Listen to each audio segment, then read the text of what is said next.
आज मेरा लेग्स का सेशन है और पिछले लेग्स के सेशन में जो मैंने इससे रिलेटेड जो वीडियो अपलोड किया था उस पर किसी ने कमेंट किया वॉजेंट फेलियर। अब वो किस सेट और किस एक्सरसाइज से रिलेटेड था कमेंट मुझे नहीं पता, तो मैंने सोचा क्यों ना इस वीडियो में यानी लेग्स के सेशन वाले वीडियो में क्यों ना मैं क्लैरिफाई करूँ, थोड़े से फेलियर के बारे में बात करूँ। तो मैं 3 चीज़ों के बारे में बात करूँ। सबसे पहले कि फेलियर एक्चुअली में है क्या, सेकंड आपको कैसे पता चला है कि आपने फेलियर तक पहुंच चुके हो, और तीसरा आपको किस सेट में फेलियर तक जाना है। तो सबसे पहला पॉइंट, फेलियर एक्चुअली में है क्या। तो बेसिकली जब आपसे उस पर्टिकुलर एक्सरसाइज का पर्टिकुलर सेट का रिपीटेशन जो है वो लास्ट रिपीटेशन एकदम स्ट्रगल करके उठे, या फिर उसके बाद उस रिपीटेशन के बाद एक भी रिपीटेशन आपके ना जाए, वही ट्रू फेलियर है। अब ज़रूरी नहीं कि ट्रू फेलियर का मतलब होता है, फॉर एग्जांपल अगर मैं लेग प्रेस कर रहा हूँ तो मैंने जैसे वेट को नीचे लाया, मशीन को नीचे लाया, अब वो मुझसे दोबारा उठा नहीं, तो वो भी ट्रू फेलियर है।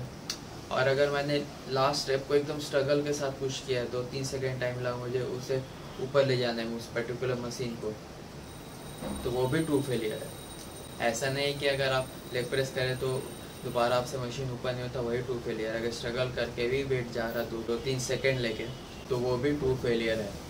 सेकेंड पॉइंट, आपको कैसे पता चलेगा कि आप अपने ट्रू फेलियर तक पहुंच चुके हैं। ऐसे इसका कोई श्योर शॉर्ट तरीका नहीं है बताने का।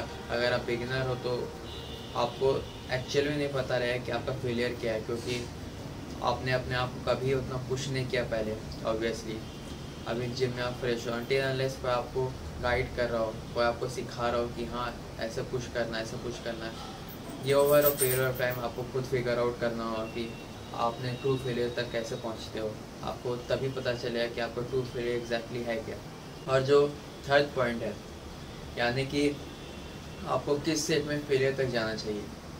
ऐसे तो मैं सजेस्ट करता हूँ आपको हर सेट तक फेलियर तक जाना चाहिए, चाहे किसी भी एक्सरसाइज की हो। बट फॉर एग्जांपल मान लीजिए कि आज जैसे मेरा लेग्स है, मैं पहले सेट मान ली 160 kg के साथ स्टार्ट किया। पहला वर्किंग सेट है थोड़े लाइट वेट के साथ, 160 kg से पहले वार्म अप किया, 5 रेपिटेशन 2 सेट। पहला सेट 160 के साथ मैंने डिसाइड किया कि 20 रेपिटेशन निकालना है। अब ये जो मैं रेपिटेशन आपको बताता हूँ, 20 रेपिटेशन 15 रेपिटेशन, ये मेरा फेलियर रेपिटेशन है, मतलब इसके बाद मुझसे एक भी और नहीं जाना चाहिए।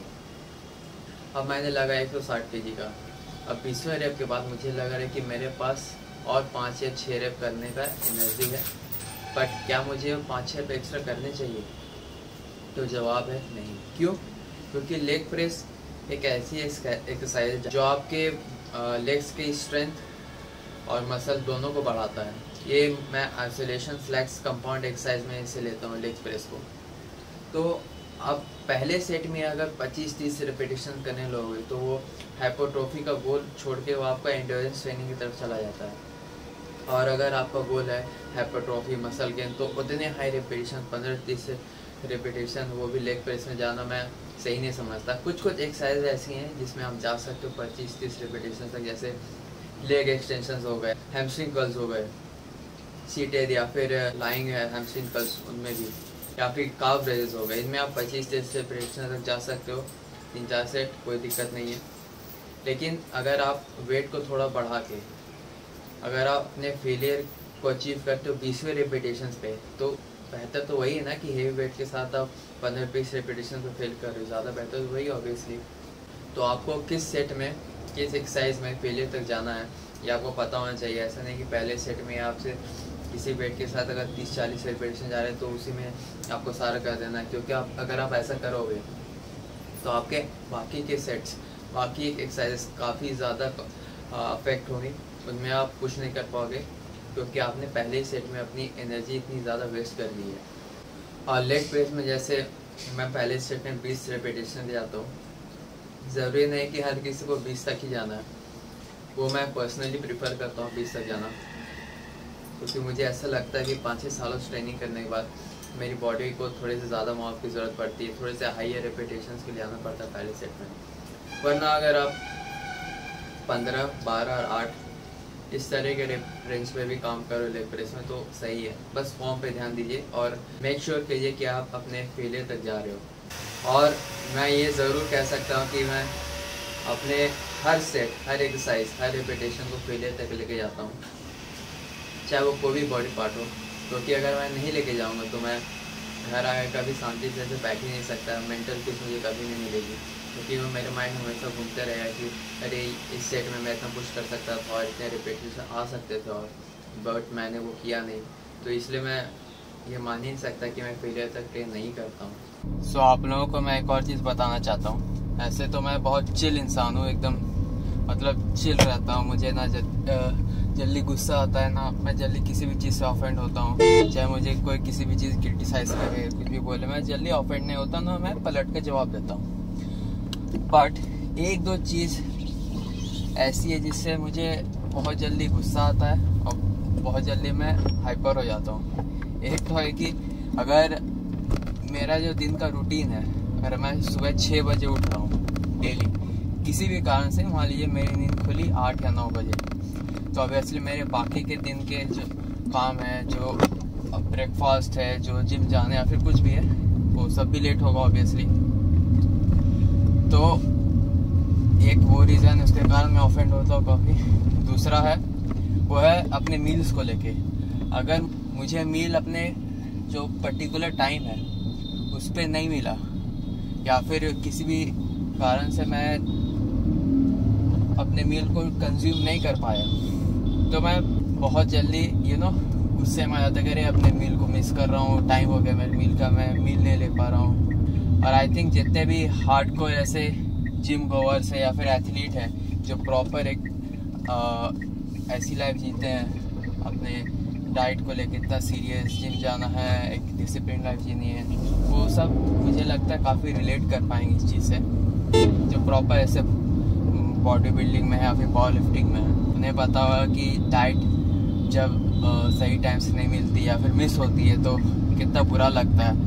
क्योंकि देखिए, ऐसा नहीं है कि एक मील नहीं खाने से बहुत ज़्यादा फ़र्क पड़ेगा, वो भी एक दिन। डेली करोगे तो ऑब्वियसली पड़ेगा, कभी कभी नहीं फ़र्क पड़ता। बट वो होता है ना कि एक अपना 100% देना किसी भी चीज़ में। डेली अपना उस पर्टिकुलर चीज़ को आप 100% दे रहे हो, उसमें से अगर एक भी चीज़ इधर उधर होती है तो आपको लगता है यार आज वो चीज़ नहीं हुआ। डेली मैं 100% देना चाहता हूँ, आज नहीं दे पा रहा हूँ, मैं अपना मील मिस कर रहा हूँ। मैं भले मिस करूँ, लेकिन बाकी लोग तो अपना मील ले रहे हैं टाइम से, बाकी लोग तो मेहनत कर रहे हैं, डेडिकेटेड है। और मेरी भी यही थिंकिंग कि अगर आप रेस्ट कर रहे हो, मेहनत नहीं कर रहे हो, आप लेज़ी हो, तो आपकी जगह कोई ना कोई मेहनत तो कर रहा है ना कहीं, तो वो ऑब्वियसली आपसे आगे बढ़ेगा अपनी लाइफ में, वो अपने गोल तक जल्दी पहुँचेगा, अपने सपनों को जल्दी पूरा करेगा। सो वार्म हो गया है, मैंने लेग प्रेस के 3 सेट लगाए वार्म के। और ऐसा कोई फिक्स रूल नहीं है कि आपको 1 सेट लगाना है वार्म पे, 2 सेट लगाना है। आप उससे ज़्यादा भी लगा सकते हो या फिर कम लगा सकते हो, डिपेंड करता है कि आपके अगर मसल्स प्रॉपर वार्म अप हो चुके हैं, आपके जॉइंट्स आपको रेडी है उस पर्टिकुलर लोड को खाने के लिए, तो आप अपना वर्किंग सेट चालू कर सकते हो। सो मैं अपना पहला वर्किंग सेट करने और 180 के साथ 50, 100, उसके बाद 140, इन 3 सेट का मैंने वार्म अप लगाया और 180 के साथ मैं लगा पहला सेट। और जो मैंने लेग सेशन अपना डाला पिछला वाला, उसमें मैंने 200 पे एक सेट स्टार्ट किया। बट पिछले जो लेग सेशन था मेरा, मैंने उसे रिकॉर्ड नहीं किया था। बट उस लेग सेशन में मैंने क्या चेंज किया था कि मैंने लेग प्रेस वेट थोड़ा सा ड्रॉप किया, अपने पहले सेट को 180 के साथ किया, और मुझे लगा कि फॉर्म मेरा और अच्छा हो सकता है, तो मैंने फॉर्म को और इम्प्रूव करने फोकस किया ज़्यादा देर इंक्रीजिंग वेट, जो कि फॉर्म सही करना, अपना नेगेटिव सही करना, ज़्यादा अच्छे तरीके से टेम्पो को करना, वेट को कंट्रोल करना मैं ज़्यादा सही मानता हूँ कंपेयर टू इंक्रीजिंग वेट। क्योंकि बहुत बार क्या होता है कि वेट बढ़ाते हो आप, तो आपका जो माइंड रहता है वो आपको कंपेयर करता है बस रिपीटेशन करना है किसी भी तरीके से, और अब तब आप रिपीटेशन उस पर्टिकुलर रेफरेंस को कंप्लीट करने के पीछे कब आप ईगो लिफ्टिंग करने लगते हो, आपको पता नहीं चलता। इसलिए इट्स बेटर कि आप कम वेट के साथ ही ज़्यादा अच्छे फॉर्म के साथ करो सबसे पहले, ज़्यादा दिन इंक्रीजिंग में। अगर उसके साथ सही रेपिटेशन जा रहे हैं, सही फॉर्म में सब कुछ सही है, तब आप ऑब्वियसली वेट बढ़ा सकते हो।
सिर्फ फॉर्म को थोड़ा चेंज करके और इसेंट्रिक को ज़्यादा अच्छा कंट्रोल करके आप जिस वेट के साथ भी इसे प्रेडिक्शन निकाल देते हैं, जैसे मैंने निकाला उसके साथ आज 15 ही आए, बट काफ़ी मज़ा आया।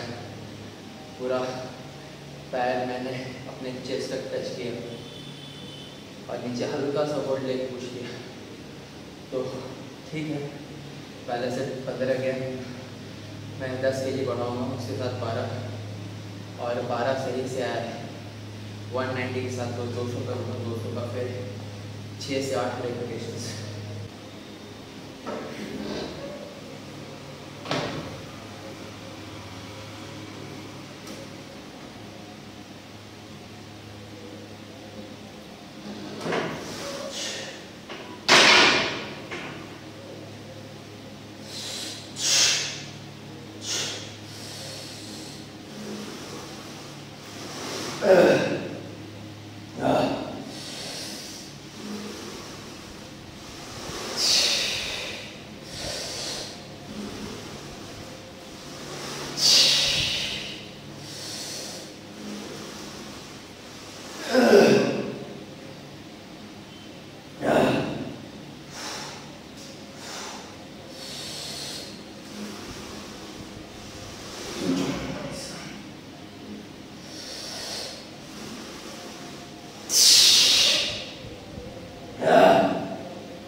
पहला सेट 180 15 रेपिटेशन, दूसरा सेट 190 12 रेपिटेशन, तीसरा 200 kg के साथ 8 रेपिटेशन, तीनों सेट फेलियर तक। 190 मैंने रिकॉर्ड नहीं किया, बट उसके 12 रेपिटेशन आए थे और 200 के 8 है, परफेक्ट फॉर्म। ऐसा नहीं था कि मैंने पहले जितने लेग के सेशन किए वो ख़राब फॉर्म के साथ थे, बट 220 kg के साथ मैंने आई थिंक 8 रेपिटेशन निकाले थे अपने 2 वीक के पहले वाले सेशन में। बट मुझे ऐसा लगा कि और अच्छा फॉर्म हो सकता है, तो मैंने वेट ड्रॉप किया और आज 200 kg के साथ 8 है। बट मुझे अच्छे फॉर्म से मतलब नहीं, मुझे परफेक्ट फॉर्म चाहिए, क्योंकि मेरे लिए फॉर्म बहुत ज़्यादा मैटर करता है।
लेग एक्सटेंशन का लास्ट सेट मैं 7.5 kg और बढ़ा रहा हूँ।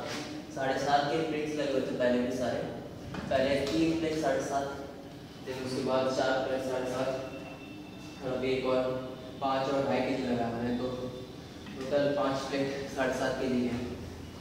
और पहला सेट 20 रेपिटेशन, दूसरा 17, तो दूसरा 17 गया, इसलिए मैं बढ़ा रहा हूँ वेट। अगर वो उतना नहीं जाता तो मैं वेट नहीं बढ़ाता।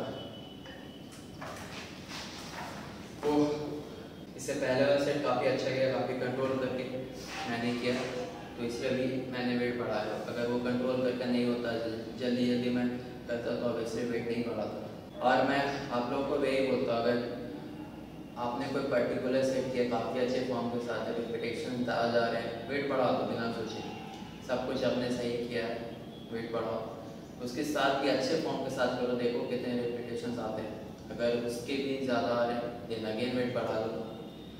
और मेक श्योर करो कि अगला सेशन जो आप करो उस पर्टिकुलर बॉडी पार्ट का, उसमें पिछले वाले सेशन से सेम वेट के साथ 1-2 रिपीटेशन एक्स्ट्रा निकालो और कोशिश करो कि और अच्छे फॉर्म के साथ करने का। ज़्यादा अच्छा कॉन्ट्रैक्शन, इसेंट्रिक ज़्यादा अच्छा कंट्रोल करना। तो इससे क्या होगा कि एक तो जो आपने पहले जितने रिपीटेशन निकाले तो वो और हार्ड हो जाएंगे, दूसरा कि आप उसके ऊपर 1-2 रिपीटेशन एक्स्ट्रा और करने की कोशिश करो, तो प्रोग्रेस जो रहेगा वो आपका एक्चुअली में ज़्यादा रहेगा। रिपीटेशन भले कम बढ़ेगी लेकिन एक्चुअल प्रोग्रेस ज़्यादा बढ़ेगा।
मैं अभी डेली वर्कआउट के बाद हाफ एन आवर ट्रेडमिल पर कार्डियो करता हूँ। ऐसे तो मैं जनरली बाहर जाता कार्डियो करने, कभी अपने टेरेस पे नॉर्मल वॉकिंग के लिए टहल लिया, फिर बाहर चल जाता था रोड पे।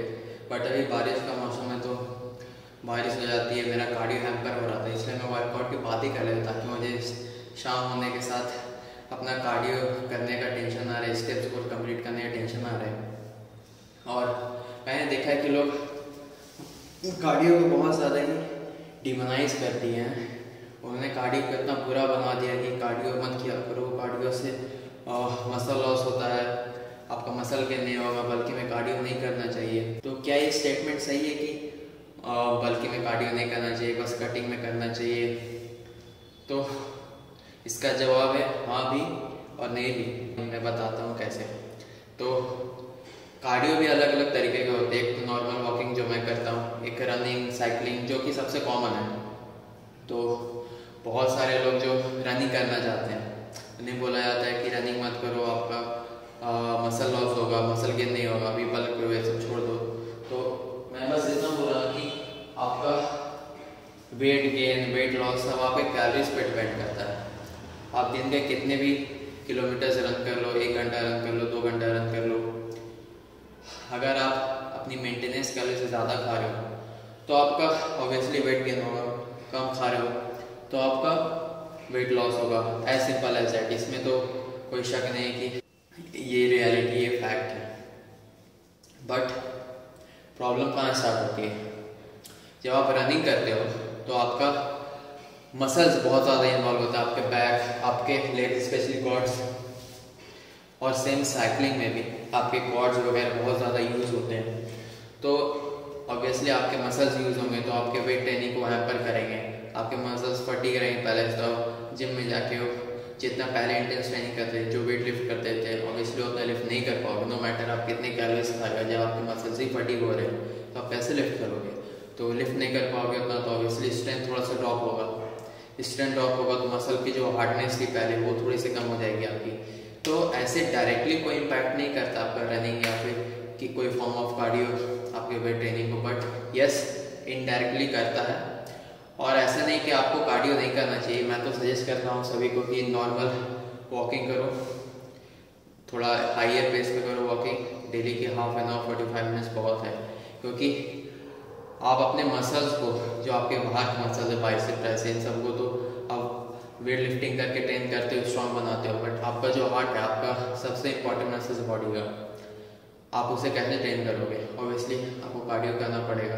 तो कार्डियो बहुत ज़रूरी है आपके हार्ट हेल्थ के लिए। बल्किंग, कटिंग से उठ के देखें, नॉर्मल हेल्थ और फिटनेस को नज़र में रखें तो सबसे इम्पॉर्टेंट कार्डियो ही है। अगर आपको लंबी रेस का घोड़ा बनना है, एक अच्छी और हेल्दी लाइफ जीनी है लंबे समय के लिए, 70, 80, 90 साल तक जिंदा रहना, तो कार्डियो करना बहुत ज़रूरी है। और मैं ये नहीं बोल रहा हूँ कि आप रनिंग वगैरह छोड़ दो, अगर आपको पसंद है तो। मैं बस इतना बोला कि ऑल्टरनेट डे उसे कर दो। और अगर आप डेली 5-6 किलोमीटर रन करते हो, अगर आपका गोल अगर मसल गेन है, तब अगर आपका गोल सिर्फ फिटनेस है, अगर लीन बॉडी मेंटेन करना है, तो फिर कोई दिक्कत नहीं है। मसल गेन अगर हाइपरट्रॉफी गोल है, तब मैं बोल रहा हूँ ऑल्टरनेट डे रनिंग कर दो या साइकिलिंग कर दो। और नॉर्मल ऑल्टरनेट डे वॉकिंग करो, ऑल्टरनेट डे रनिंग करो। रनिंग भी डेली के 2-3 किलोमीटर बहुत है नॉर्मल पेस पे। और मेक श्योर करो कि अगर आप सुबह ट्रेनिंग कर रहे हो तो शाम में करो रनिंग, थोड़ी बॉडी को रिकवरी का टाइम भी मिलेगा। और अगर सुबह रनिंग करो तो शाम में वेट ट्रेनिंग करो। कंक्लूजन ये है कि कार्डियो करने से आपका वेट ट्रेनिंग अफेक्ट होता है, डायरेक्टली उसका मसल लॉस से कोई लेना देना नहीं है। वो भी सर्टेन फॉर्म ऑफ कार्डियो जिसमें आपके मसल्स इन्वॉल्व ज़्यादा होते हैं, लाइक रनिंग हो गया, साइकिलिंग जैसे मैंने बताया, या फिर स्विमिंग हो गया, जो कि बहुत टायरिंग होता है। तो इसलिए मैं सजेस्ट करता हूँ कि वॉकिंग करो, इसमें मसल्स भी थकेंगे नहीं, आपको बेनिफिट भी मिलेगा। हाँ, टाइम थोड़ा सा ज़्यादा लगता है इसमें, बट स्टिल ये काफ़ी बेनिफिशियल है। ये आपको उतना फटीग नहीं करेगा, आप वेट ट्रेनिंग में आपका अफेक्ट नहीं होगा, आपको जो कार्डियो करना है वो भी सही हो जाएगा। तो यही चीज़ है। ऐसा जो मिथ बना के रखा लोगों ने कि मसल लॉस होता है कार्डियो करने से, वो बिल्कुल ही गलत है।